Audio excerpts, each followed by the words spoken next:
Hello guys, this is your friend and we are back with a new fanfic. And if you enjoy this fanfic, then please press the like button and subscribe to my channel for more fanfic like this. And now let's start the fanfic. Just hours ago, the young Namikaze couple were dancing around in joy, but that was before the elders, Homura Mitokado and Kaharu Udatane, found out. They decided to pay the Namikaze couple a visit the following hour. Kushina thought it had to be a joke, a very bad one at that. These old fossils wouldn't dare to get in the face of the Yondaime Hokage and order his beloved wife to abort their miracle, but they did. They either had the stupidity, the gall, or the arrogance to do so. Perhaps it was all three. You two can't be serious. Kushina reasoned. All she got in response were two aloof stares. I'm afraid we are, Kushina-sama, Homura said, though his tone was anything but apologetic. You must see your pregnancy is too dangerous to allow, he said with a glare from behind his spectacles. Kushina slammed her fist angrily on the table, causing it to split in half and crumble to the floor. You will not, my baby. She bellowed with her eyes flashing scarlet. Easy, Kushina, easy, being the voice of reason, her cooler-headed counterpart pulled her back in her seat. Please be reasonable, Minato said more diplomatically than he felt. We can find a solution that will not involve terminating our child. Kushina took some deep breaths to calm down as Minato continued, perhaps a cesarean section can be performed instead. He asked. That's even more foolish. The Kyuubi will not allow it. Kaharu said, now speaking up. Opening up a scroll she had, she said, written testimony of the Shadaime Hokage, N.R. Year 38. The medic nins have tried to perform a cesarean section upon Mito Uzumaki in her 9th month of pregnancy, however it was unsuccessful. The Kyuubi no Kitsune's healing capabilities made a cut ineffective and then used the chakra cloak jutsu to permanently hinder any following attempts. Kaharu looked up at the couple. Homura pushed his glasses up the bridge of his crooked nose. The rest you know is history, he said. Mito Uzumaki's seal nearly broke when she gave birth to her child. The only reason it didn't break was because our Shadaime Hokage used his wood jutsu to restrain her. Yes, and unfortunately the Moku is now all but spent, Kaharu said. Other ways to control the Kyuubi, if the seal should weaken, are nothing but reckless theories. Databane. If it was so dangerous to have children, then why were we not told about this sooner? Kushina demanded. I married Minato, surely you should have known there will be a chance for me to conceive a child from him. She bellowed. No, we didn't. Homura all but shouted back. He was growing red in the face from anger and frustration. You honestly think we would let a Jinchuriki reproduce willing? He was on the verge of screaming, you fool, but bit his tongue. He took a deep breath before saying, your family had deceived us when they had first sent you here to Konoha. Minato and Kushina were both taken aback at his statement. Kushina then stuttered in disbelief, my family deceived you. She asked furiously. How so? She demanded. Kaharu frowned. She didn't like the way her teammate Homura was handling this meeting. Homura, she warned. Quiet. Homura snapped before rounding back to the Namikazes. The leaf was hesitant to allow Kushina to become the Kyuubi no Kitsune's second host at first because she was female. We feared if she was to have children, it would wreak havoc upon us. Then the land of Uzu reassured us that Kushina was safe because they had spayed her before the transfer. Kaharu sighed. Tossing a light glare in Homura's direction, she hissed, hysterectomy is the correct term to use. Kushina shivered. She had never heard of such things but had a horrible feeling deep down that what that jerk Homura was saying was true. She did remember undergoing a surgery before she left for Konoha. Nobody ever told her what the procedure was about. Minato himself was now sporting a royal scowl. Careful, Homura-san, he said icily. Homura spoke of his wife as if she was a beast. He understood the Kyuubi was a demon, but they had no right to treat Kushina this way. Ignoring the Yondaime, Homura continued his rant. And now Kushina, years later, was somehow miraculously able to conceive. Well, it just gets better and better. He said sarcastically. It's obvious that the Kyubi must have regrown your reproductive organs. He accused. Because here stated in Kushina's medical file is that she had a full hysterectomy at age 6. Or is this report forgery? He handed the document over to Minato. The blond man wordlessly took it and began to read through the folder with Kushina looking over his shoulder. The documents seemed untampered and everything that was written just as Homura had said. Kushina bit her lip so hard that it bled. Everything they were saying was true. Being the tomboy she was, she didn't even notice. In fact, she didn't get her first period until she was 22 years old. It happened ironically the following month right after her and Minato's honeymoon. Kushina felt afraid at the idea of the Kyubi deliberately trying to get her pregnant on purpose. Now, do you understand why we cannot allow this pregnancy? Kaharu reasoned softly. By the 12th week of pregnancy, the fetus will be permanently connected to your chakra coils and it will become impossible to remove. You must do away with the child before then. Just for a moment, Kaharu's beady eyes softened. Perhaps it was maternal instinct or empathy. I am sorry, Namikaze-samas, she said sincerely before quietly leaving the home with Homura at her side. The Namikaze couple remained in a stunned silence as if they had been frozen in time. Minato rubbed his temple. This was a mess. He felt horrible and he couldn't even begin to imagine how Kushina felt. She had always despised the Kyubi. In her eyes, it had ruined her life, practically it had. Turning to look at his wife, Minato saw she looked as miserable as he felt. Kushina, he asked carefully. That's when the red-hot-blooded habanero broke down into uncontrollable sobs. Kushina's whole frame shook as the tears rolled down her cheeks. At the sight of his wife so broken, it broke Minato's heart. Quietly he slipped his arms around her and pressed his cheek against hers. His action seemed to only make it worse as the redhead began to cry even harder. Minato remained silent as he let Kushina use his Hokage robes as a giant tissue. It couldn't and it wouldn't end like this. He was the damn Yondaime Hokage. Over his dead body an abortion would happen. Don't worry, our child will not die. This I promise you, Minato said in a soft voice. Kushina looked up at Minato. Her tears dried up at once. She knew that when the Minato said something, he would do all in his power to make it come true and she believed in him. In order to satisfy the elders, go to the hospital and schedule for an appointment in 3 days. I will be back with a solution by then, Minato ordered. Okay. Kushina agreed. She got up and started walking toward the kitchen. Will you? Kushina wiped her running nose on the back of her arm. The corners of Minato's mouth turned upward. Kushina had grown into a beautiful woman, but she still had her tomboyish ways. Will you be home on time for dinner? I'm making chicken teriyaki tonight, she said it with a brave smile. Your favorite. Minato smiled and winked. Everything you make is my favorite. Kushina beamed. You big flirt. Teehee. Minato pulled Kushina into his arms. Save me a plate, okay? He whispered into her ear. He then tenderly kissed her cheek. I'm afraid that I'll be working late today, probably into the night. The dust irritated Minato's nose. His face scrunched up a little bit before he released a achoo. A quiet sneeze. It has been hours since he had began his search. Carefully balancing himself on the tall ladder he was on, Minato slowly made his descent to the floor with a large stack of books in his arms. For the remainder of the afternoon, all of Minato's appointments had been cancelled. Instead, the young Kage could be found locked away in the Hokage library. Minato paused a moment to pop his back in before getting back to work. As he flipped through each book, he felt as though he was getting nowhere. He thought he could find a stronger seal to reinforce the Kyubi's seal, but unfortunately the seal that was already on Kushina's belly was the strongest one available, so there was no way to add to it without unbalancing it further.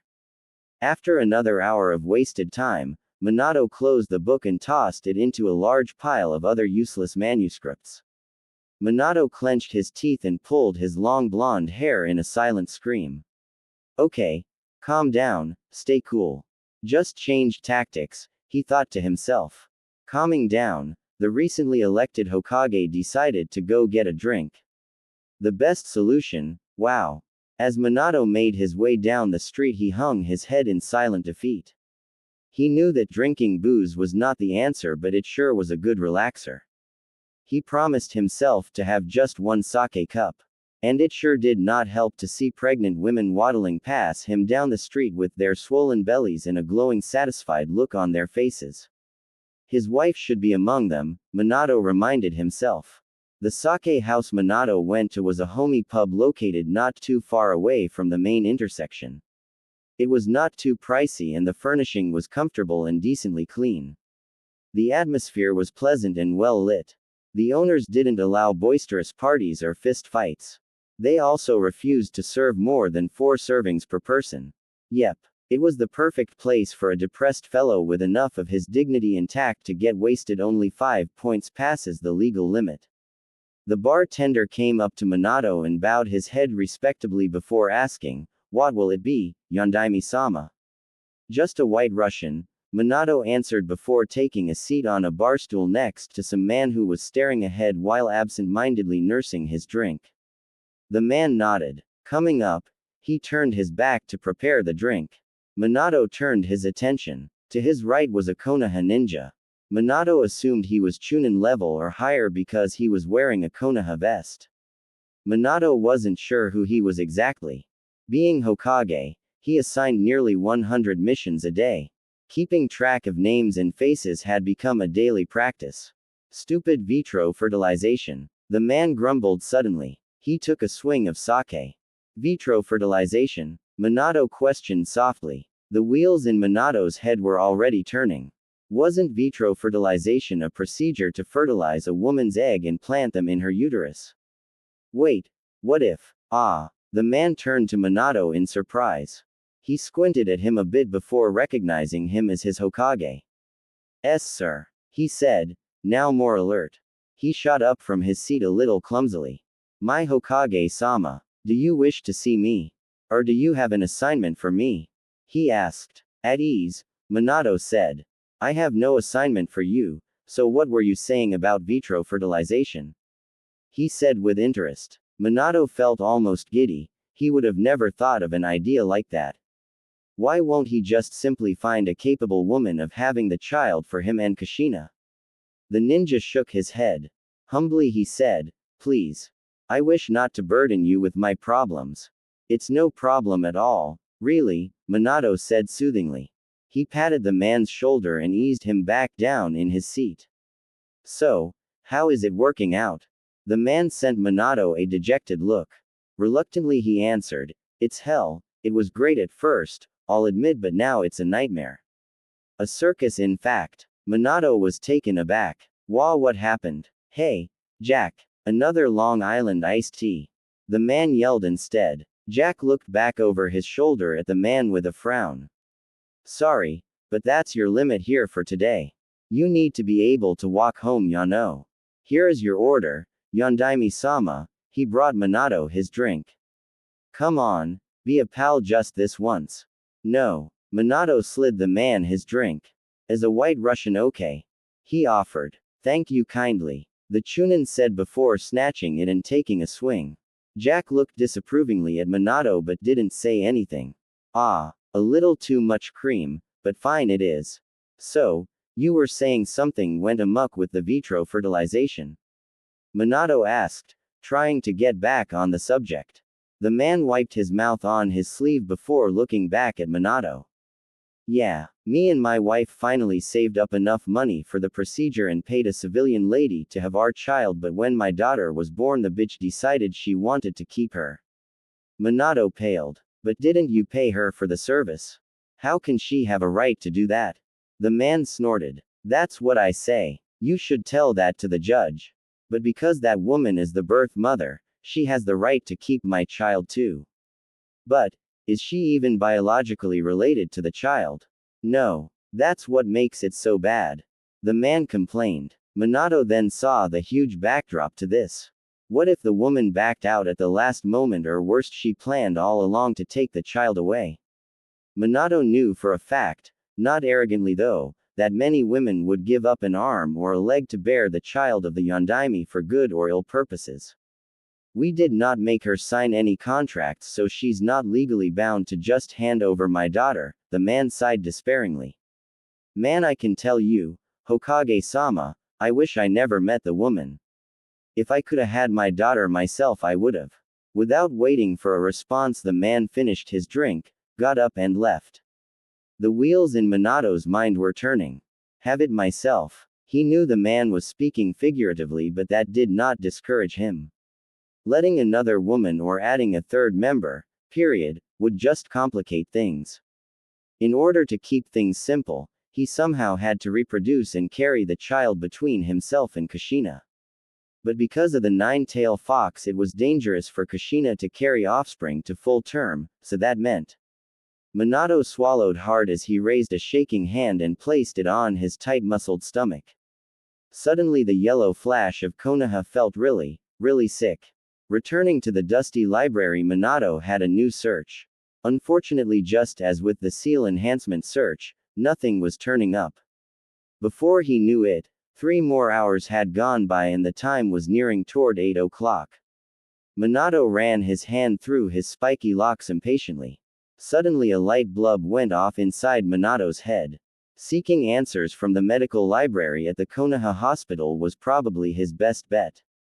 Nodding to himself, he began to heave and put away the files he had been searching through when a page suddenly slipped out of a book. Minato bent down to pick it up while wondering which folder it slipped from. Scanning it with his tired blue eyes over it, Minato noticed it was a written record of honorary shinobi discharges under the reign of the Nadaime. Minato's eyebrow quirked upward at how strange for it to be stuck in the wrong compartment in the first place. To satisfy his curiosity, he read it and it stated, Hideo Judai, 7th Division of Team Rokujin relieved of duty due to injury, Yuji Hyuga, 3rd Division of Team Kazuko relieved of duty due to maternity leave, Mimiko Natsu, 13th D, what? Minato blinked. He reread it and blinked again. Maternity leave. He muttered aloud, confused. Maternity leave was a common thing among kunoichi, but Yuji's gender was listed as male. Minato decided to investigate. Going into the shinobi records, he found Yuji Hyuga's name in the files. Taking out the ninja's whole record, Minato feverishly searched for something similar. When Minato did find the confirming truth, he nearly fell off of the chair he was sitting on. Yuji was a pregnant male. How was that even possible? His heart started beating a little faster just thinking about the bold possibilities. He then researched the child Yuji supposedly bore. It happened to be a son named Asasha, who just happened to be the father of twin boys, and his comrades, Hiyashi and Hazashi Hyuga. Minato dropped the folder in shock. This was it, the answer perhaps. Minato took off at neck-breaking speed. He didn't even care if he'd look like a fool to the Hyuga for questioning this. He had to know if this was just genetic or was it a jutsu. And if it was a jutsu, he would get his hands on it or kami, so help him. Hiyashi was currently working at his desk. He stretched his back a little and cracked his stiff neck slightly. He was newly and ceremonially sworn in as the head of the Hyuga clan after his father, Asasha-sama, had stepped down. The clock on his desk read 9:15 p.m. Hiyashi looked away from the clock with a sigh. Paperwork and more paperwork, he decided just to turn in for the night. He had done a sufficient amount of work for today. Just as he was putting away the records into separate compartments, there was a knock at his door. Hiyashi-sama, a voice called. Looking up, Hiyashi recognized that voice. Yes, Hazashi, he responded. Hiyashi looked up to see a mirror image of himself step into the room. His twin brother, Hazashi, bowed politely and said, quickly, Hokage-sama requests an urgent meeting with you. He is waiting in the family room. Hiyashi's eyes widened slightly. Shall I call the elders as well? Hazashi shook his head. No, he has requested a preferably private meeting. Hiyashi nodded his head. Very well, then bring him to my office at once. Hazashi nodded and left. Moments later he returned with the Yondaime himself. Hiyashi immediately stood up and bowed politely in acknowledgement to his leader.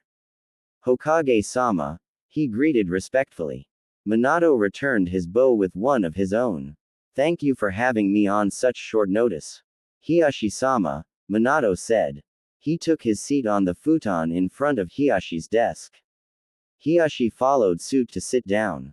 Hazashi was about to take his leave when Minato called out to him, Hazashi-san, this concerns you too, I suppose. At hearing this, Hazashi nodded and went to sit at the left side of his brother. Hiyashi quirked an eyebrow slightly in wonderment at what the Hokage could possibly want with them both. Minato let out an abrupt sigh before explaining the entire situation. He was in no position to beat around the bush tonight. It was amusing to say that the facial expressions on the usually stoical Hyuga were priceless. Ranging from shock to embarrassment as their clan's history came to the surface. And that's why I come before you tonight. I need to know if this ability is hereditary or it's a jutsu. And if it is a jutsu, I request of it, Minato said. Hiyashi narrowed his eyes thoughtfully after Minato finished his explanation.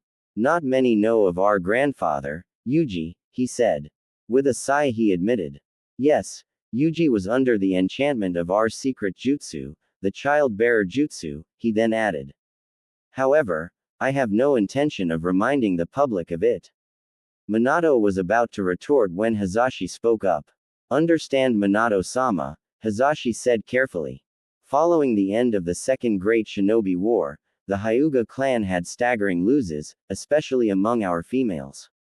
To help replenish our clan we use the child-bearing jutsu. As Hiyashi mentioned, it's something we don't need reminding of. Minato shifted his gaze back and forth between the brothers before saying, so basically you placed your clan's pride higher than the priority of my unborn child. He said, cutting to the chase. Need I remind the obvious that neither of you two would be here if your grandfather didn't give birth to your father? Hiyashi and Hazashi bristled more in embarrassment than uneasiness. No, Hokage-sama. We understand, but you just prefer to keep it quiet, Minato stated. Hiyashi and Hazashi tried not so show their fear, but it was a thin barricade. Angering one of the strongest shinobi in the land was not intended. Pleadingly Hiyashi said, please be reasonable, Minato-sama. The elders will hear of this and will be angry. We cannot give out our jutsus easily, even if you are Hokage, he explained. And as the clan's newly appointed head, I can only do so much. The elders may allow of this if you were to offer us a fair trade perhaps, Hazashi suggested. Minato looked up in surprised disgust at the man. What? My child now comes with a price tag? Don't insult us, Hiyashi said. Money is not lacking in the Hyuga. What Hazashi said was accurate though. A way to satisfy the Hyuga elders is to give a fair trade to the clan that is not of monetary value. We are a clan of warriors and visual jutsus. To us our childbearing jutsu is as sacred as our Byakugan. Then tell me what I can give in exchange for your jutsu, Minato said shortly. He really was disappointed in the Hyuga. They stooped as low as to bribe him. Not that he should expect much from a clan who enslaved their own brothers in order to persevere a bloodline. Minato was beginning to feel a bit desperate. At this point in time he had no choice but to play along. Very well. I will give onto you anything that does not involve abusing the powers of my Hokage title. He stated firmly. The two brothers were silent for a moment. Minato rolled his eyes mentally. Figures they wanted political favors. Sign a marriage contract with us, Hiyashi answered suddenly. What? Minato asked surprised. Marriage contract, Hiyashi repeated. He knew full well the Hokage heard him the first time, but he wanted to get his point across. The elders will be more than happy to accept a marriage contract from the offspring of the Yellow Flash. Minato twitched. He was starting to like the Hyuga less and less now. So now, if not signing laws, I'm signing my child to you. Need I remind you that your child may not exist without our jutsu? Hiyashi asked coolly while slyly throwing Minato's words back at him. Minato was usually a very easy-going man, but even now he was on the verge of boiling with clenched his fists so hard they turned white. Calm down, Minato told himself. Anger would not get him anywhere. He needed this jutsu and the Hyuga were going to give it to him, at a price, but at least they were going to. He closed his eyes and thought for a moment. He didn't want to imprison his child to the Hyuga. There was a possibility that his precious baby would not even love its betrothed, and even worse, his descendants may be subjected to the curse seal that plagued the Branch family. What a mess. If only there were some type of opening or loophole, any opening, wait. That was it. Minato's eyes snapped open. Hiashi grew solemn. Hazashi withheld a smirk. Both of them knew that look in their Hokage's sharp blue eyes. He had a plan. It was rumored that Minato's intelligence could rival Inara's. That's a perk many wished they could say about themselves.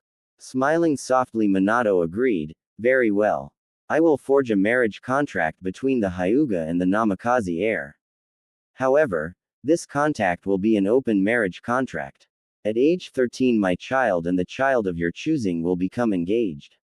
At 16 my son or daughter can either accept or refuse the engagement. Do we have an accord? Yes, Hiashi said with a nod. He reached into his desk and pulled out an empty scroll. He then reached for a pen and began to write a premature agreement between them.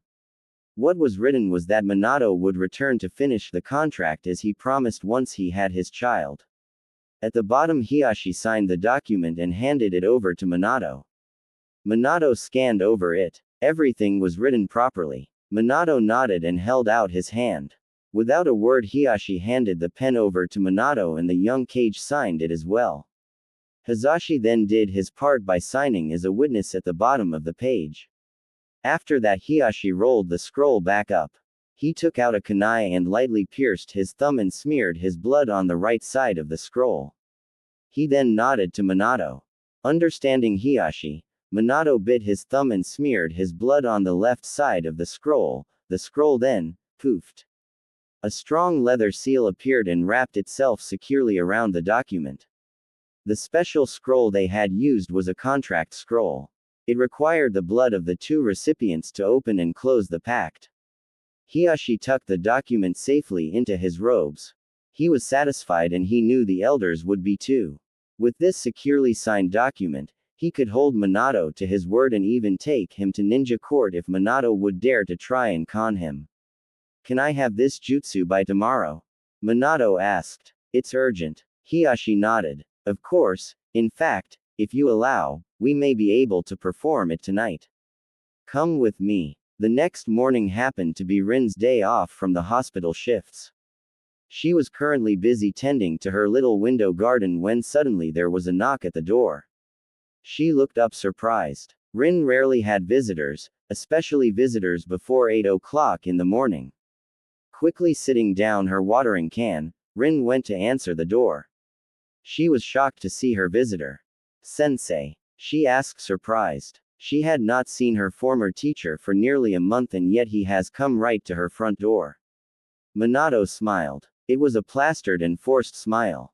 He also had dark circles under his eyes and looked a little worse for wear. Hello Rin, can I come in for a moment? He asked politely. Rin stumbled back immediately. Of course. Please come in. She led him into the living room. It's been a while, she remarked. Minato looked sheepish. Ah yeah, sorry about that. He grimaced a little bit as he gingerly seated himself on the couch. Unconsciously he rubbed circles on his abdomen. Rin smiled pleasantly. Oh, it's nothing. So how's Kushina doing? She asked, making small talk. Rin caught the way Minato flinched at the mentioning of his wife's name. Losing her smile at once, she asked him worriedly, what's wrong? At the back of her mind she was snorting, TCH, figures he only visits when something is wrong, at least he's not as bad as Kakashi who never comes around nor shows up when things happen.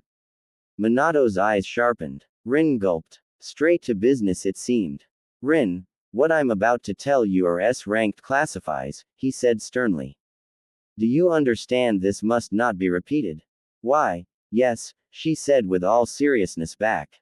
Minato then proceeded to tell Rin everything. Rin had to pick up her jaw from the floor several times. She knew kushina was the jinchuriki of the Kyuubi no Kitsune, but everything else blew her mind away. And when Minato told her about the childbearing jutsu, she nearly had a stroke. Once Konoha's golden flash had finished his explanation, Rin was practically brain dead. The tension between them was so thick a butter knife wouldn't do the trick to cut it. You needed a chainsaw. Rin? Minato asked carefully. Rin blinked as though she had woken up from a nightmare. Wah. Minato cleared his throat, motioning her to speak. Oh, she said simply. The words died at the back of her throat. I will go make some tea. Rin said suddenly. Before Minato could say anything else, she took off toward the kitchen. Once she entered the privacy of her kitchen, Rin banged her head against the dining room table. Oh shit, she groaned. What did I do in my past life to deserve this? After promising some tea, she had to make it. Rin came back out nearly 20 minutes later carrying a tea tray with cinnamon crackers. Minato thanked her politely as she handed him a cup of green tea. Rin resumed her place in the armchair and sipped quietly on her tea. Nearly 10 more minutes passed and neither one of them said a word. Minato twirled around the empty teacup of it in his hand. Rin, he said carefully. That's when his sweet little student exploded. This is crazy. The teapot and crackers went flying everywhere. Minato flinched back and gave his student a startled look. He honestly had never seen Rin like this before and it scared him. I can't believe you are going to attempt something like this. Minato gained back a little courage and stated, well, I am, and I need your help to do it. Rin stared at him incredulously with her mouth hanging open. Minato his head to the side. Rin was usually a very level-headed girl, but now she seemed a little overwhelmed. Yes, that would be a nice way to put it. Would you help me, please? He asked politely. Catching herself, Rin closed her mouth and looked away. Silence again. In a small voice she asked, is there any other way? I mean, Rin sighed. Quote. That's why there's, girls for this type of stuff. I mean, I would even do it for you, Rin said, but then she faltered. If I could. She placed a hand on her lower abdomen. Minato had closed his eyes. Many did not know this, but at the young age of 13, Rin had a hysterectomy because of a rare virus she had caught. He knew how sensitive she had to be about that. Rin loved children and now she had no way of ever having one. I know you would have if you could, Minato said sincerely with a bright smile. And I thank you for it. Well, there's nobody else you trust. Rin said. It's one thing to transfer, but to grow your own set of organs. It's a bit, extreme. Well, you see, the only other women I trust in this whole village would be Tsunade, Shizune and Makoto, Minato answered. Unfortunately, Shizune is currently in exile with Tsunade-sama. Tsunade would probably drop kick me, and Makoto is currently pregnant with her own. Not to mention that she's married and Fugaku-san would probably kick her at the mere idea. Rin laughed. Minato nodded. Knowing how possessive and overprotective Fugaku was, he agreed with her statement. Rin, we are getting off the subject, he said. Please, we must hurry, that's if you're going to help, he grinned sheepishly. And you didn't answer me yet. Rin took a deep breath before agreeing, okay, I don't totally agree with this, but I'm going to help you anyway. First of all, I need to see that childbearing scroll in order to get a better idea, okay? Well, I don't have the scroll with me. The Hyuga performed a variation of the childbearing jutsu on me last night. I didn't want ovaries and such. Only what I needed. Minato then winced slightly and began to rub his stomach again. I'm still a little sore though, he admitted. Rin looked at him with her eye twitching. She walked over to him and inspected his abdomen by using the mystic palm sensory jutsu with her hands. That's when she noticed the changes within Minato's body. Rin perceived that Minato's pelvic bone had been enlarged. He had grown a uterus which included a cervix and a vagina. The vagina opening was located in between the scrotum and anus and shielded by two folds of skin, the labia major and the labia minor. It was simple, efficient and to the point. Rin then understood why her sensei had brought this to her in the first place. If his variation of the jutsu did not contain ovaries, then he needed to know what hormones should be artificially inserted into his bloodstream to help support life. Once she was finished analyzing, Rin pulled her hands away. Minato-sensei, this is still crazy. She said, I wish there was another way. Minato sent her a sad smile. I don't have much of a choice if I want my child to live.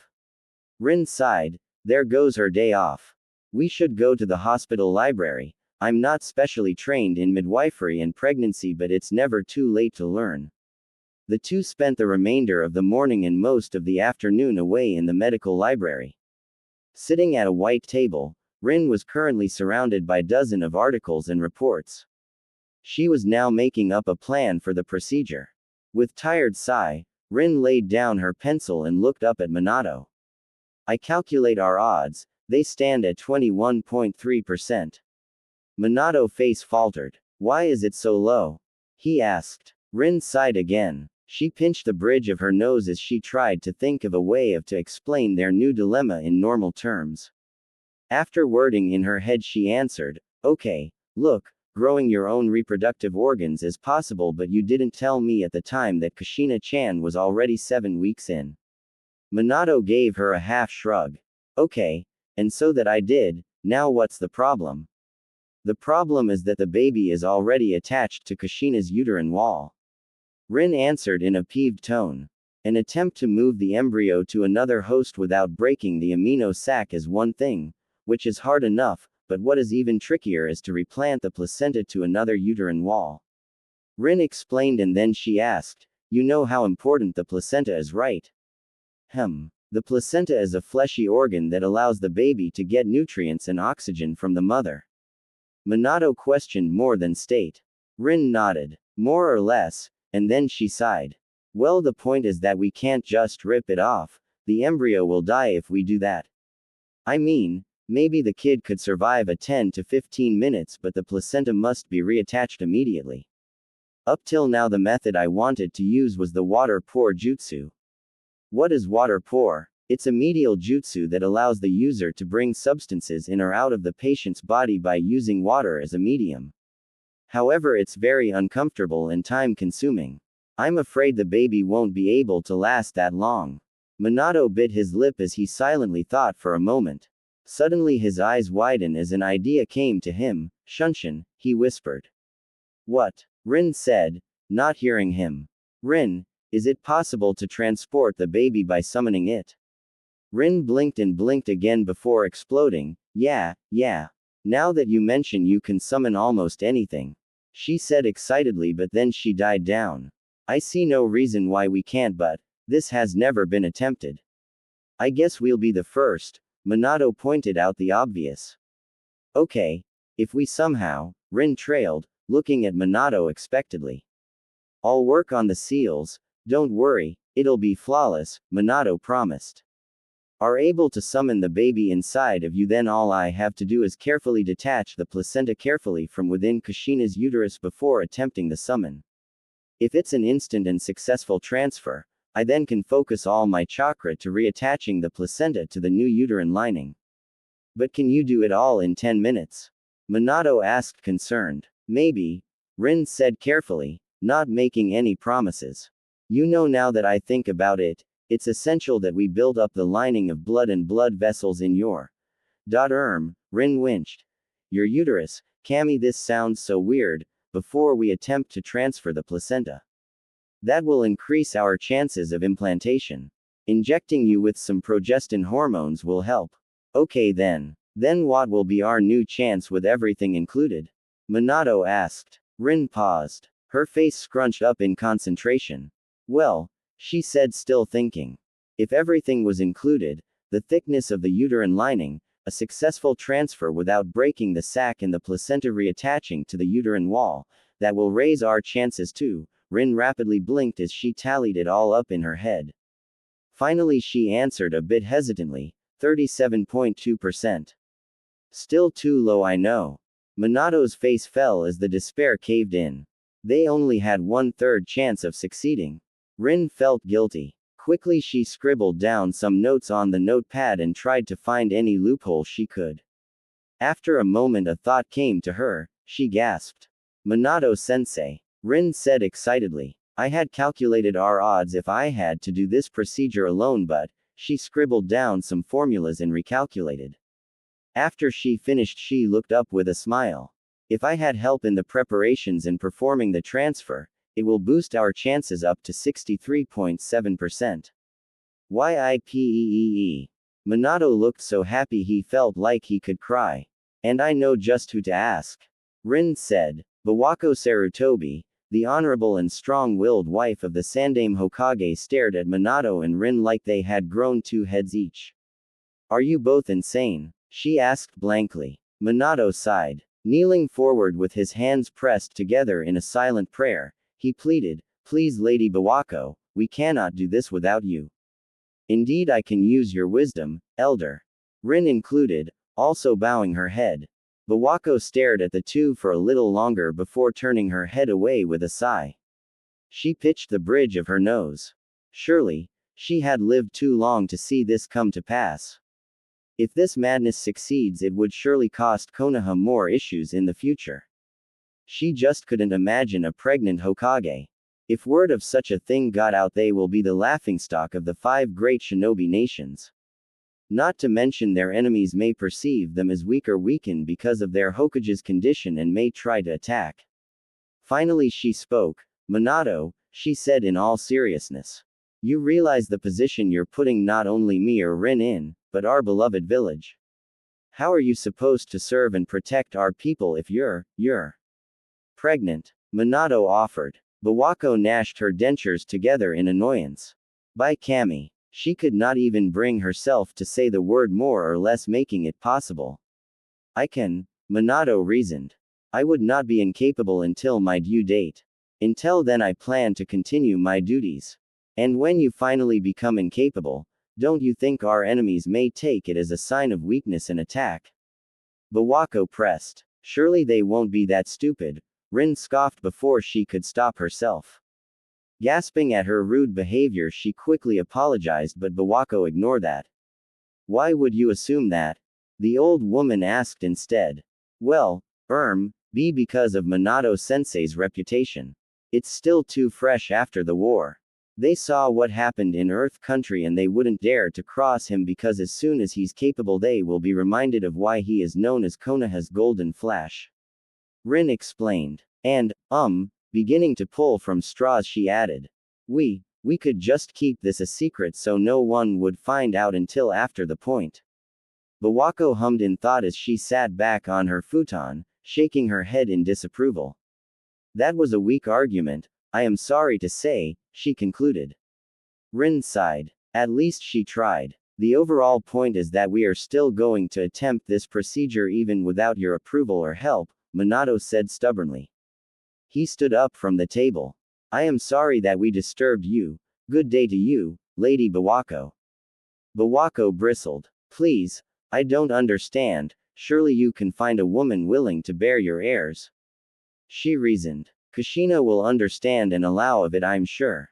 Minato's back stiffened. Politely but firmly he said, Understand me, Bawako-sama, I love only Kushina and I will not sire a child with another woman.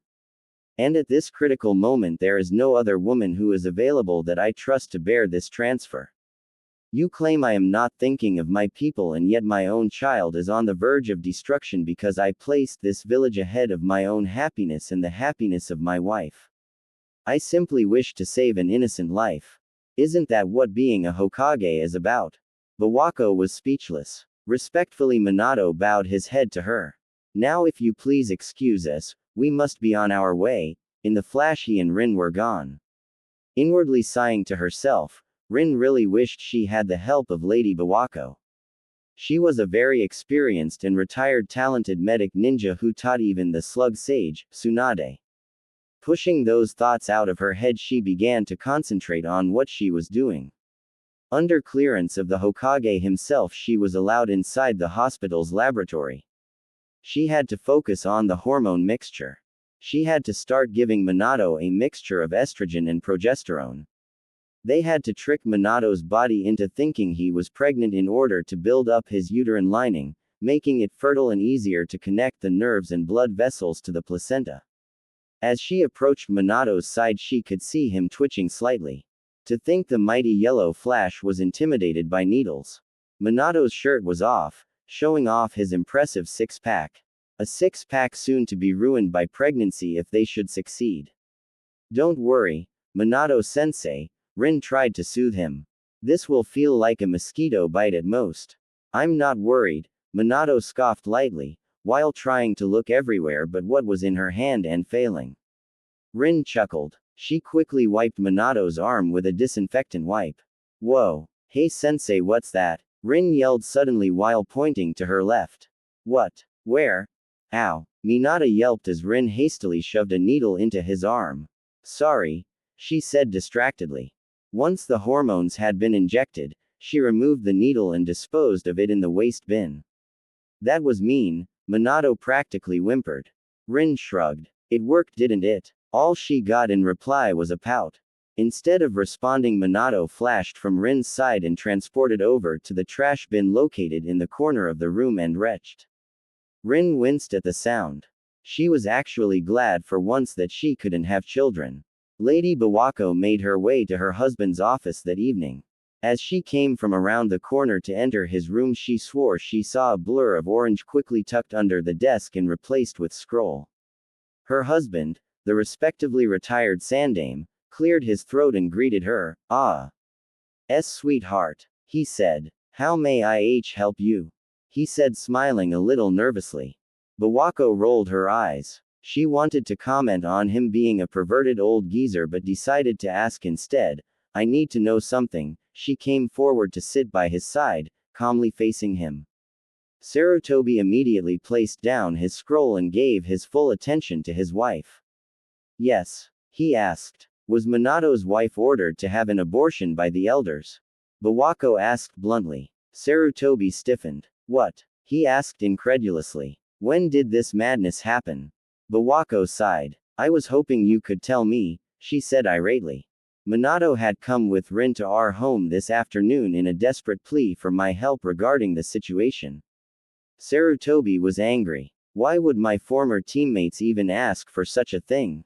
He asked. Especially behind my back. He thought crossly. It seems they feel the Kyuubi may be able to break free from Kushina's seal if she was to give birth to a child, Bawako answered. Bawako then saw a spark of reorganization pass through her husband's eyes before he hid it. Most unfortunate, he said, his anger deflated like a balloon. Bawako's eyes widened at the tone he was using. Do you intend to do anything? Sarutobi was quiet for a moment. Surely I hate this as much as you do, yet, they have a point. Mito Uzumaki's seal nearly broke when she gave birth to her child.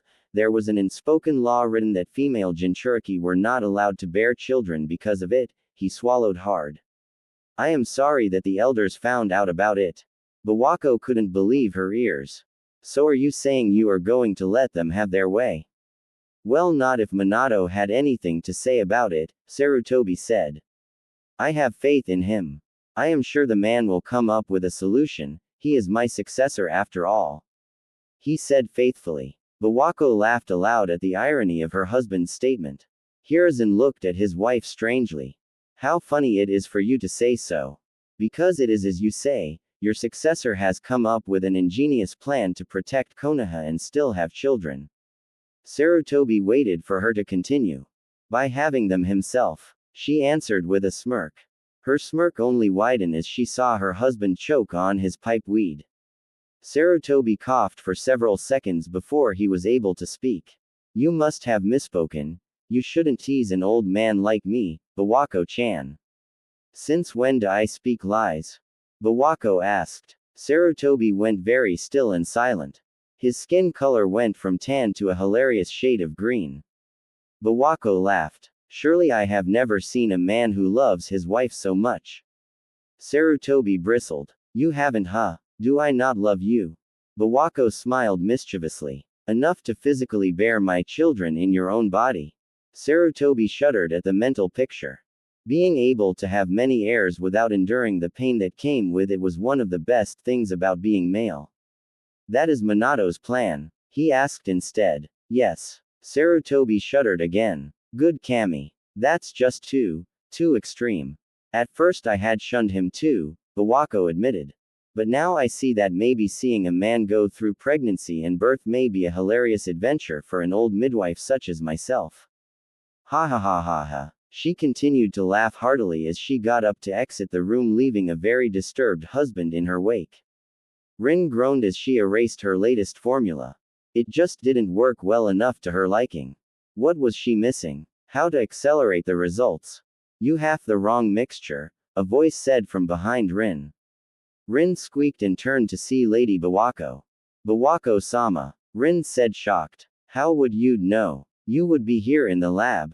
The old lady finished her sentence.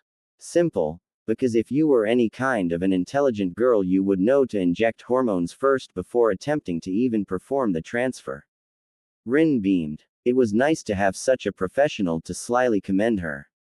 Then a thought came to her. Are you here to stop me? She asked cautiously. Bawako sent her a look. If I had wanted to do that I would have delivered the clean chop on the back of her neck, not greet you, child. Rin blushed, realizing how silly she sounded. She was about to apologize when Bawako waved her off. Now we don't have time for such petty things. Let me see that mixture. It was a little over an hour later when they were able to meet up with Minato. Minato was currently resting in an undisclosed part of the hospital. He had barely managed to choke down some salty chicken noodle soup and some crackers for lunch. He was very nauseated due to all those hormones swirling around in his body. I'm back, sensei, came Rin's voice. As the door to his room opened, Minato was surprised to see Rin with Bawako standing beside her. Bawako bowed her head. Hokage-sama. Minato nodded to her. So you decide to help me after all? He said with his blue eyes lighting up. Bawako snorted. You were going to do this crazy idea anyway, so I might as well make sure it's at least done right. Then she added, I also want a good laugh when I see you bawling your eyes out over having Braxton Hicks contractions. Ho, ho. If you think this is painful, you got nothing on childbirth. Minato didn't bother trying to come up with a comeback, he was just happy she was here to help. Kushina had resigned herself to pacing in her home. Her husband had been missing since yesterday morning and she had every right to be worried. What worried her more was what was going to happen to her baby. Minato was a genius, but sometimes there were limitations. With a sigh, Kushina whispered, Minato, where are you? Right behind you, Kushina. Databane. Kushina as she punched the intruder. Seeing it was her husband, she snarled at him and shook her fist. How many times have I told you not to sneak up on me like that? Kami, are you trying to give me a heart attack? While rubbing his throbbing shoulder, Minato said, OWWW, Kushina. Kushina sighed in relief. Minato, I knew you would come home late but, geez. 2 days, Minato. 2 whole days. I know, I'm sorry, Kushi-wo. Minato was nearly knocked off his feet as Kushina ran into his arms and hugged him tightly. I'm glad you're home, Kushina whispered into his ear. She kissed her cheek and moved back. Where were you the last couple of days anyway?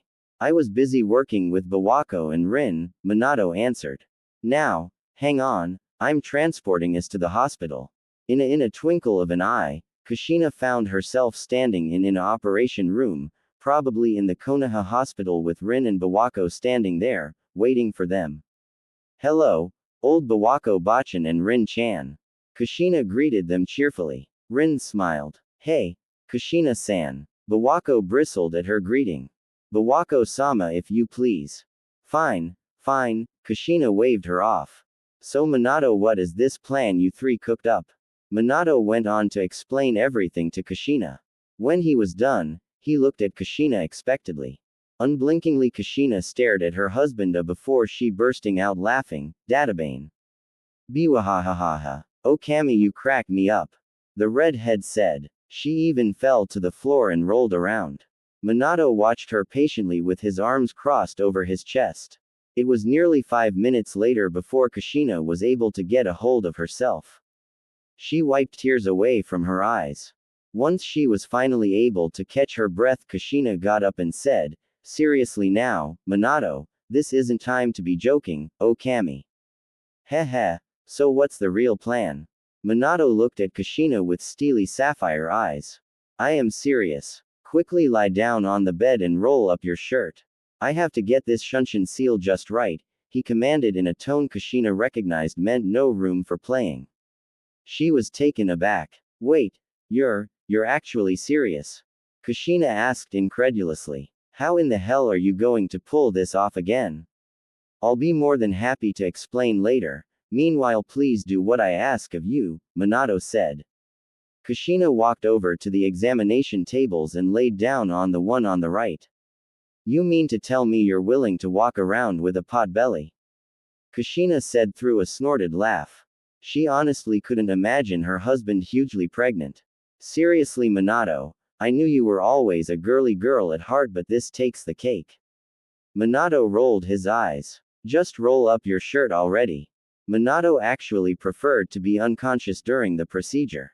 In his opinion, being awake may cause more harm than good. Especially with Kushina involved. Minato was laying down in the supine position on the operating table. His shinobi wear had been discarded and he was now dressed in a two-piece hospital PJS. He winced a little as Bawako inserted the IV into his arm. "It's like a mosquito bite, Bawako said with a smile as she patted Minato on the shoulder. Minato glanced over at Kushina. She was lying on another table on the opposite side of the room. She was already unconscious. Rin was attending to her. "Ready, Minato?" Bawako asked in regaining his attention. She was standing above him with a gas mask. Glancing at Kushina one last time, he nodded. Bawako lowered the gas mask onto his face. "Count backwards from 100.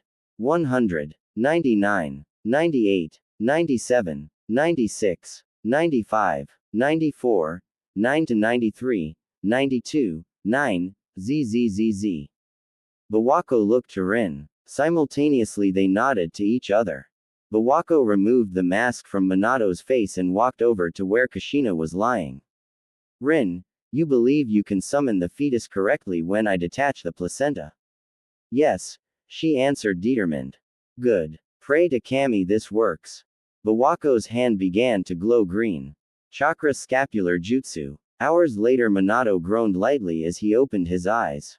From his surrounding he could tell he had been transported from the operation room to a regular hospital room. He had a slight headache. He was about to open his mouth to speak when he felt the rush of acid coming up his throat. He swallowed it back down with a gag. He felt extremely nauseated. "Ah, sensei. Sensei, you are awake." Minato only had to blink and Rin was standing over him. "The transfer, Rin, what happened?" Minato asked. Rin suddenly looked seldom. "Well, sensei, I was wondering how I should tell you this." Minato's heart stopped as he sat up too fast. The room was spinning. What happened?" he asked urgently while ignoring his dizziness. "The transfer," Rin drawled out. "Why, yes. Was a success." She cheered happily. "Congratulations, Minato-sensei, you are officially 7 weeks pregnant." Rin's smile was threatening to slice off her face. Bawako swatted Rin on the back of her head. "Ow. Don't upset him. He's still a very delicate condition." Sorry. Rin apologized. Minato was too excited to rebuke Rin for her joke. Really? I'm pregnant?" Minato asked. "Yes, you are," a voice answered from the side. Minato turned his head to see Kushina lying in the hospital bed next to him. She looked half drowsy herself but was extremely happy. On wobbly legs Kushina slipped out of bed and stumbled to Minato's side. She had to bat off Rin's and Bawako's hands as she came. She kissed Minato tenderly. "You did it. Hoi, thank you, thank you." She nuzzled her cheek against his. "Let's have an ultrasound to make sure," Bawako said. She pushed over a sonogram machine. While Rin turned it on, Bawako rolled up Minato's hospital top. The faint traces of the ritual summoning circle drawn in blood that Minato was still visible. With a wipe, Bawako cleaned the markings away before putting gel on his lower abdomen. Minato cringed a little at the coldness of the gel. He was relieved when it warmed up fast. Turn off the lights. Rin ran over to the wall-ended light. When Bawako placed the Doppler on Minato's stomach, the screen came to life. It was gray and black. Minato assumed the gray fuzzy stuff must have been his muscles and organs. The black mass in the center. Seeing her sensei's confused frown, she pointed to the black spot on the scene and said, "That's your uterus." Kushina snorted in amusement. Her girly husband had a uterus. Surprisingly, it didn't even faze her. Minato had always been a sissy in her book. And this? Rin pointed to the growth on the inner part of the blackness. Is your baby? Minato blinked. That remotely humanoid-looking creature inside of him was his child. Somehow he did not expect his child to look like that. Kushina pulled a face. You're kidding us, right? It looks like a fat tadpole with legs. Rin chuckled. Well, we all looked like this at one time. Isn't it amazing how this is gonna grow into a baby? Turning to her superior, Rin asked, how about we schedule a sonogram very week for Minato-sensei? The old woman shook her head. Bi-weekly is enough. Everything seems going on course, which is a miracle in itself. Now, let's check the heartbeat. Bawako said as she swapped out the Doppler. Kushina and Minato jerked at the loud booming sound that suddenly echoed throughout the room. It like the beating of a drum, ba bump, ba bump, ba bump. And it was incredibly fast. It sounded so amazing strong, but it was just a little too fast for Kushina's liking. That's rather fast. Is the baby alright? She asked, worried. 143 beats a minute. That's perfectly normal, Bawako reassured the couple. To tell you the truth, it varies from pregnancy to pregnancy.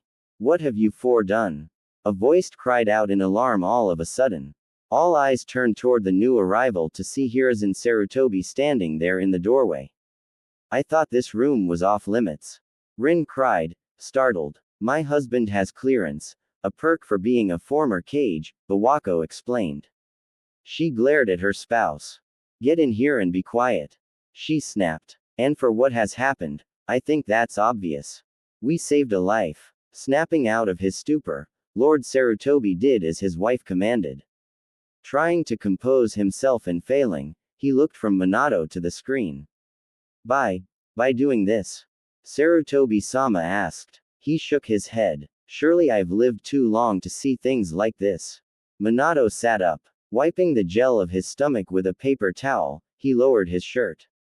Sarutobi. Hiruzen held up his hand before continuing. I understand your reasoning, he empathized in a more gentle tone. But you must also realize the consequences for your actions. Minato made a move to get out of bed, but Rin held him back. Please, sensei, stay off your feet for the next 24 hours just in case. Alright, Minato, what will you do when word of this gets out? Sarutobi asked. Minato thought long and solicitously before answering. Word won't get out. I will carry on my duties as if nothing was amiss. I'll work up to my due date and take off for a 6-week training trip, that's all. Rin raised an eyebrow. Won't people get suspicious when you start getting bigger? I think a potbelly on a lanky guy like you would be hard to miss. Kushina smiled and patted Minato's shoulder. You can just say it's a tumor. Or better yet, liver failure. Minato's eye twitched. Actually, I was simply thinking about using the transformation jutsu. It's a permanent henge like the one Tsunade invented to elude tracking nins and debt collectors. Everyone looked at Minato as if he was speaking Kosa. Sarutobi's eyes widened. She uses a henge? He asked incredulously. Blinking owlishly at his friends, Minato said, I can't believe no one noticed but me, clearly taken aback. That's why you are the Hokage and we aren't, Kushina replied. Good point and thanked Kami. Minato thought to himself before saying, I will use it to mask my pregnancy. I will also teach it to Kushina as well. Kushina blinked. Why do I have to use it? Kushina, if you don't look pregnant and a baby suddenly appears out of nowhere, what do you think will happen? People are generally too nosy for their own good, Minato explained. Kushina's eye twitched as a vein appeared on her forehead. She agreed. People in general were too curious. She was sort of paranoid, thinking she was the center of talk most of the time anyway, and not in a good way. Agreed. So in order to keep questions down, Kushina, I need you to pretend that you are still pregnant. Kushina nodded. Bawako sighed inwardly. This is going to be a long 31 weeks, just pray to Kami, nothing happens. There's one more problem, Minato-sama, that needs to be addressed. What is it? The elders will get suspicious and will demand to know Those old fossils can go somewhere and screw themselves, if they can, because I'm not pregnant anymore, and that means I'm not a threat to village security. Kushina snapped as she crossed her arms defiantly. So it's none of their business. HMPH. Minato smiled at Kushina before looking back at Bawako. What Kushina said. Kushina cringed at the violent sound of hurling coming from the master's bedroom. Her eyebrow twitched irritably. That was the third time this morning. Was there no end in sight? The term sick as a dog had given a whole new meaning to Minato.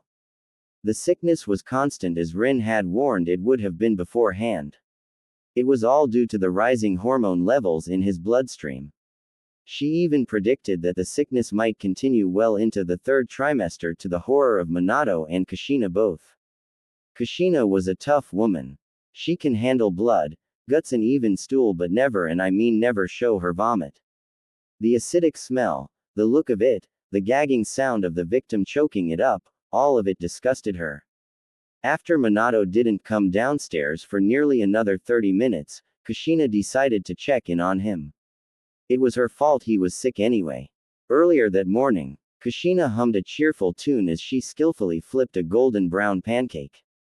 She decided to get up extra early that morning and cook Minato a hot dry breakfast. Lately his morning sickness had been pretty bad. In the back of her mind she wondered why it was even called morning sickness. The sickness wasn't just in the morning, it lasted from the time he woke up to the time he went to bed. Remembering how especially disastrous dinner was last night, Kushina couldn't suppress a shudder. It was Thursday night, aka seafood night in the Namikaze household. She had fixed some sushi to go with steamed rice and miso soup. Minato took one look at the sushi. The next thing she knew, she had saw a flash of yellow and Minato had teleported himself to the nearest trash can to vomit.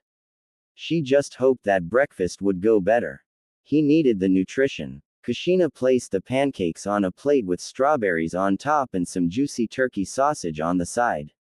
Satisfied, she called for her husband, Minato, breakfast. Minato perked up as he came downstairs while reading a business folder.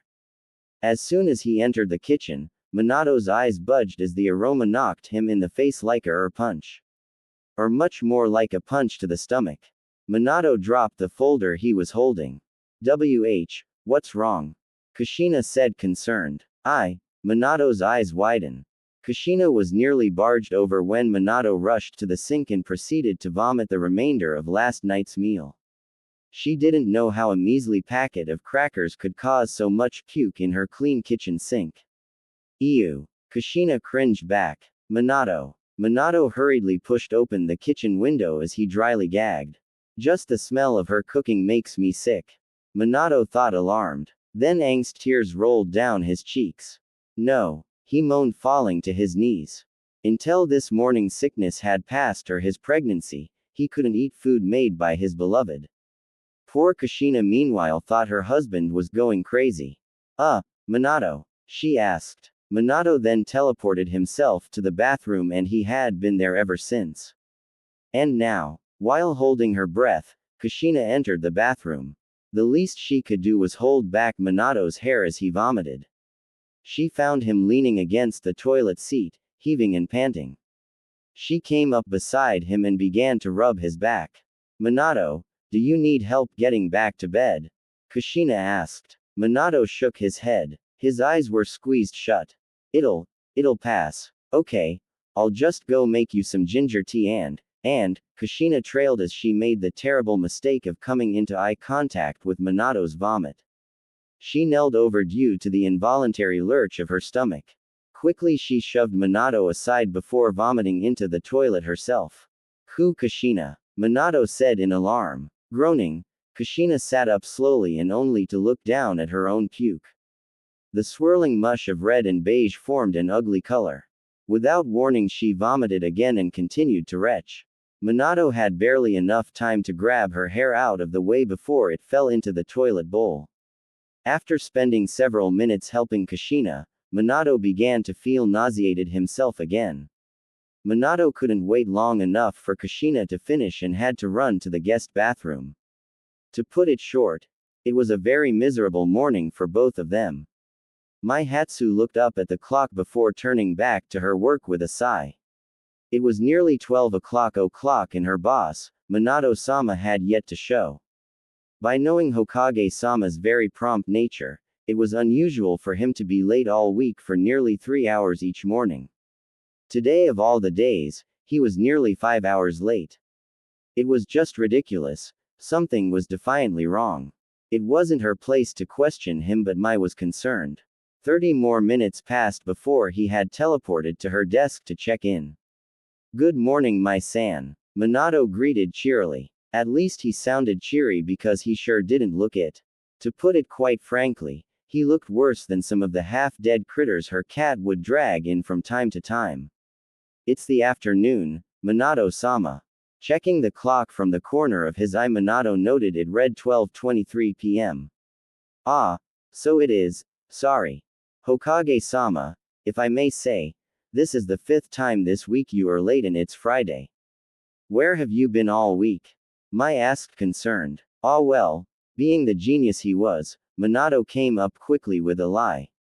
Kushina's morning sickness is worse than I thought it would have been. I'm staying home to help look after her until she's on her feet. Well, it was only a half lie. Instantly believing him, Mai's face brightened. She knew how overprotective Minato was about Kushina. Mai, how considerate you are. I only wish my husband was supportive while I was pregnant. Kushina is a lucky woman. Minato responded with a sheepish smile. Anyway, to business. Mai handed him some documents. Here is your schedule for the day. You have 206 people to see today. And just a little FYI, there is a long line wrapped around the tower waiting for you. Minato looked up in shock. Really? Aren't you exaggerating that a little bit? He asked hopefully. Unfortunately for you, I'm not. Today you must judge Konohaian citizenship for each of the people standing here. You are back up from 7:30 this morning. I wish you good luck and kami speed, Mai said sincerely. Minato took one look at the line and blanched. He went to see if Mai's ridiculous claims were true. With his own eyes he observed that the line started at the door of his office, went down the hallway and down the steps leading to outside the Hokage Tower. WHAAAAAT. Oh, and tell Kushina-san I wish she will gets better soon. Bye, Mai said before getting the heck out of Dodge. Sure. Minato's eyes trailed back to the long agitated line waiting for him. He sighed. This was going to be a long day. When Minato thought it was going to be a long day, it was a really long day. He only had gotten to 128 people before he dismissed the rest. He just couldn't do it. He had gotten a headache the size of Mount Rushmore after the 54th person and it just wouldn't go away. Oh Kami, what a nightmare. He lowered his head to cool wooden desk. Please let 5:30 p.m. come soon. Please let 5:30 p.m. come soon. Please let 5:30 p.m. come soon. Please let 5:30 p.m. come soon. Please let 5:30 p.m. go. Minato. Minato winced at the loud bang that echoed throughout his office when the door slammed open. As he raised his head to behold his intruder, a sharp stabbing pain went through his head as if someone had driven a knife through his skull. Minato groaned. Hey, Minato, how are you enjoying the Hokage life? The person said in a loud booming voice. He walked into the room and sat down on the edge of his desk. Instantly the smells of reeking cologne, cheap whiskey and tobacco flooded Minato's poor senses. Squinting his eyes, Minato was finally able to focus his eyes to see his old sensei, Jiraiya, beaming at him like a moron, and Sarutobi-sama standing beside him. Hiruzen-sama, Jiraiya-sensei. Minato asked weakly. In the flesh, kid. Jiraiya said. Minato gritted his teeth. What are you doing here? He snapped. Jiraiya frowned. What? I can't see my favorite student. He asked. I thought you would rather go see who is soaking in the bathhouses rather than seeing me, Minato replied flatly. Ah, I'm hurt, Jiraiya whimpered as he faked hurt. Stay hurt then, Minato muttered under his breath as he openly glared at his sensei. He could barely function as it was with his monster-sized headache, and now he had to deal with this. Sarutobi raised his gray bushy eyebrows. Wow, his successor was already having mood swings. Not that he could blame him.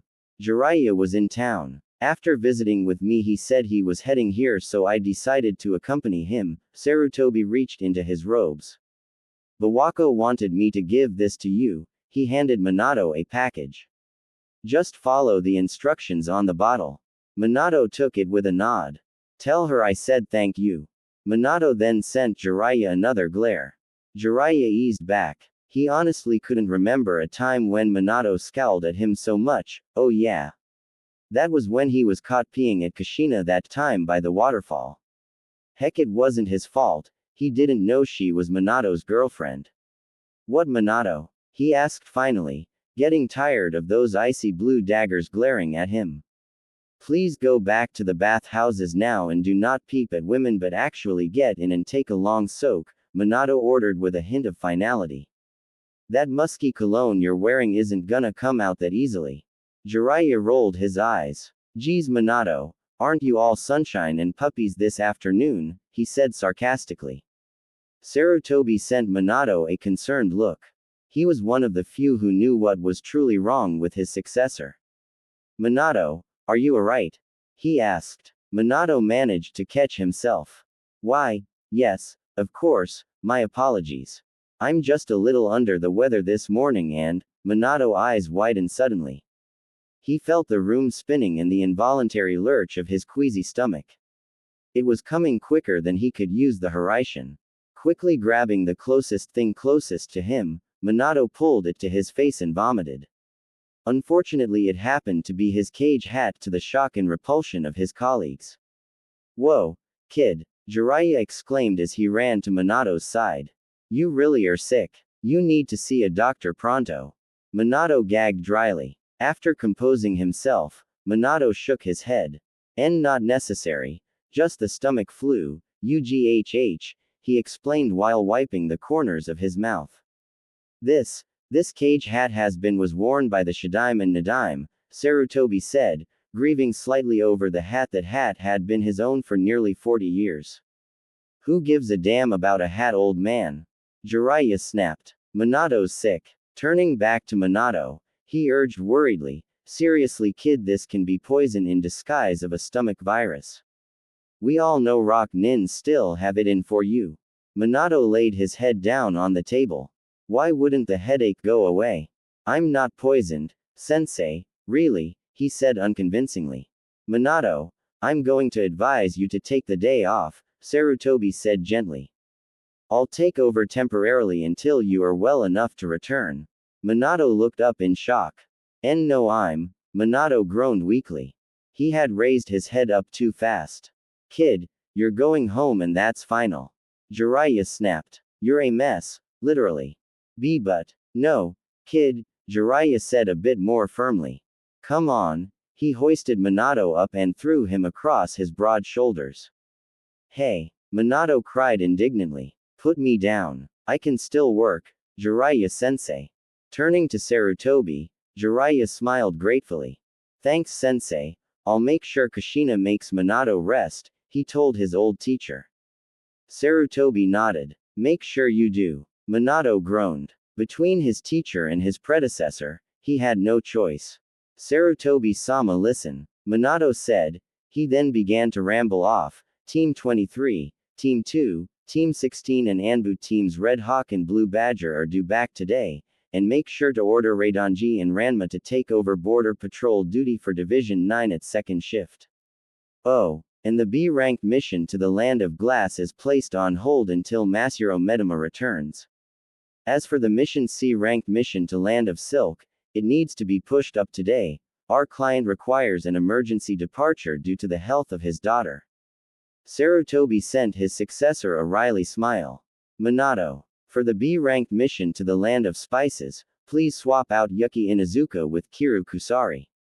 You know how Inuzuka noses are sensitive to cayenne peppers. And please remind the faculty at the academy about the hourly changes this week. I'm forgetting something. Yes, I remember.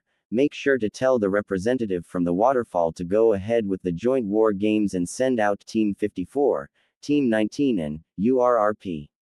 Minato clasped his hands over his mouth. Minato, don't you dare puke on me. Jiraiya said from over his shoulder. He frowned at Minato. It's a new jacket. Sarutobi chuckled a bit at the two's antics. Don't worry, Minato-kun. I was once Hokage, you know. Now please go and get some rest, he urged. The sooner you recover, the quicker I can give you your job back. Minato swallowed down the bile that was building up at the back of his throat. Thank you, Sarutobi-sama. No problem. And Minato, yes. The Sandame motioned weakly to the defiled cage hat. Take that with you. A day off happened to turn into 2 weeks off, thanks to Rin and Bawako. In total, Minato had been missing nearly a month of work. Why doesn't he just resign from the job and get it over with? The packet Sarutobi had given him was nothing more than just prenatal vitamins. He took them, but it felt futile. He usually winded up vomiting up the vitamin before it could even be digested. In the meantime, crackers and table salt had become Minato's new best friends. On his end, they shared a love-hate relationship. Sure, they helped reduce the chances of him blowing chunks, but he was sick of crackers. He ate a cracker as soon as he woke up, and he would eat another cracker before breakfast. Then he would have some crackers before lunch. Crackers at lunch. Crackers after lunch. Crackers before dinner. Crackers at dinner with a bowl of broth. Crackers for an evening snack. Oh, and if he woke up nauseated at night, then he would have more crackers for a midnight snack. And each time Minato had to force himself to swallow that gooey, pasty, tastelessness cracker. That's when Konoha's yellow flash decided that he now despised all crackers as much as he hated Danzo. By Kami, he swore if he had another damn cracker before lunchtime he would. Here you are, sweetheart. Kushina came into the room carrying a small tray carrying green tea and what he despised most in the entire world on a napkin, crackers, those disgusting, bland, pasty crackers. I thought you would have the munchies, so I came to give you a snack. Oh goody. She placed the tray down near his arm. Putting on a smile he didn't have, Minato greeted his wife. Thanks, Kushina-chan. That's very thoughtful of you. Kushina's smile slipped a little as she took in Minato's form. Her husband was currently hunched over his desk, reading countless papers from assorted folders that were spread out all over his desk. Minato, you should be resting. I'll be fine, my dear. Really, Minato insisted. Now, I probably should sort through these papers, he commented, reaching into the bookshelf behind him. There's no need to get out of touch. Oops. As Minato turned back around to his desk, his elbow accidentally knocked his teacup over onto the ground. That's when something weird happened. Instead of blaming his own clumsiness, Minato felt irrational anger toward the cup. It was its fault that he had no more tea. He glared darkly down at the spilled teacup. He then let out a frustrated cry as threw his crackers at it. Actually, that felt surprisingly good. Good riddance to crackers and its evil pastiness. Muhahaha. Kushina stared. To go from to a furnace-like temper to sinister chuckles in 5 seconds was a strange sight to see. Noticing his wife's look, Minato asked, What? What did you just do? Kushina asked, unsure. Minato glared back down at his wasted food for a moment when he suddenly realized how incredibly silly he was being. Databane. Kushina burst out laughing. Gahahaha. Minato, my dear, you just had your first mood swing, she explained. Congrats. Heh. Minato stared down at the wasted crackers with a spacey look in his eyes. Gathering the last of his pride, he announced, "I'm going out for a walk." He grabbed his cloak from the coat rack and walked toward the door. Minato, Kushina was about to rebuke him but decided against it. "Just be careful, okay?" Minato paused in mid-step. "I'm sorry, Kushina." "There's no need to apologize, Minato," Kushina said gently. "I'll see you at lunchtime."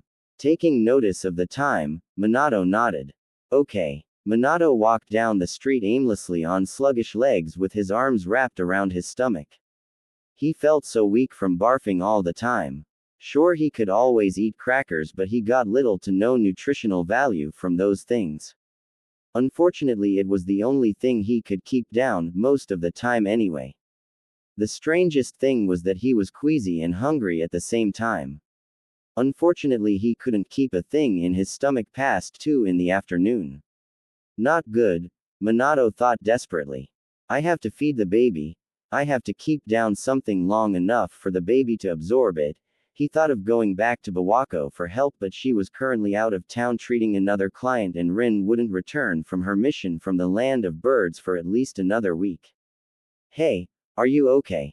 asked a concerned voice. "Huh?" Minato looked up to see a man in his late 30s. He didn't recognize him at all. "Yes, I am, thank you. I just have a stomach virus or something of that nature." The man rubbed his chin thoughtfully. "Okay, then maybe I can help," he offered. "I have an herbal ramen soup that could help you with that. By the way, I'm Tyuki Ichiraku. I just moved here from the land of rice. Nice to meet you. I am Namikaze Minato. Thank you for your offer, but I don't think it'll help much in my situation. At least give it a try. It's on the house," the man encouraged. Minato's stomach grumbled loudly. With an embarrassed grin, Minato reneged, "Well, alright, just don't be offended if I puke it right back up, okay?" He warned. "I'm hungry but really nauseated." "Don't worry, because you won't," the man said brightly. He pointed down the lane. "My stand is this way." Minato waited patiently at the counter. He remembered seeing construction workers putting the finishing touches on this stand a few weeks earlier. "Here ya go. 1 chicken herbal ramen bowl," Ichiraku said, sitting it down in front of Minato. "My, it looks scrumptious." Minato plucked out a pair of chopsticks. "Thank you." Gingerly he wrapped some noodles on his chopsticks and tasted it. He blinked. It was tender yet firm. Not bad. Next he sipped the broth. It had a good zest to it, and the thinly sliced chicken was moist. Minato was disappointed when all of it was gone 5 minutes later. He pushed back the bowl. "How was it?" Tyuki asked. Minato's face lit up into a wide smile. "That was really delicious. The broth and the quality of the noodles," he commended. "I'm not usually a ramen fan, but this leaves me hungry for more." Ichiraku nodded, looking pleased. "Would you like to order a bowl?" he asked. "Well, maybe later." 2 hours later, Minato returned with Kushina. Between the two of them, they ordered 7 bowls and 3 to go. From this day forth, a daily ritual has been born: ramen for lunch and dinner at Ichiraku's stand. "Is it just me, or does sensei seems different?" Kakashi said casually as he and Rin left the training grounds late that afternoon. Even though they were both Junin in their respective fields, Rin and Kakashi continued to meet up from time to time in order to train on Wednesdays if they weren't on any mission. Rin stiffened a bit at Kakashi's question. She made a mental note to notify Sensei to start hanging his image. Even in such an earlier part of the pregnancy, people were already starting to pick up on it. Instead, she teased back. "You actually look that close, Kakashi-kun." Kakashi looked over at Rin. "I didn't expect that type of humor from you. As if a porn-reading pervert like you have any right to judge my innocence," Rin replied good-naturedly. Point taken, Kakashi admitted shamelessly. "But I also noticed how we are getting off the subject," he mentioned. "So, I heard Sensei was in the hospital being treated by you and Bawako a month ago. What happened?"